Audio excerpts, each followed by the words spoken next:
السلام علیکم ورحمۃ اللہ وبرکاتہ۔ دیکھیں جی، ایک پوسٹ میں نے بھیجی ہے، من تراب الا تراب الا تراب ثم حساب فثواب او عقاب۔ یہ شعر کا شعر ہے، اس کے اندر ایک بہت ہی کمال درجے کی بات کی گئی ہے۔ تراب کا مطلب یہ ہے کہ تمہیں مٹی سے پیدا کیا گیا ہے۔ الا تراب، تم نے مٹی کے اوپر کچھ دیر گزاری بھی ہے۔ الا تراب، کچھ دیر گزارنے کے بعد پھر تم مٹی میں چلے بھی گئے۔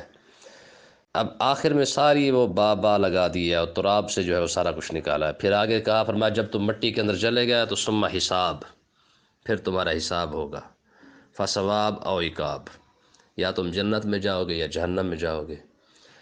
یہ دنیا کی خوبصورت ترین زبان ہے۔ اتنی خوبصورتی اس طریقے سے جو ہے وہ کسی دوسری زبان کے اندر نہیں ملتی ہے۔ کاش کہ ہم جتنا زور انگلش پر لگا چکے ہیں، کبھی عربی کو سمجھنے کی کوشش کرتے ہمیں سمجھ آ جاتی۔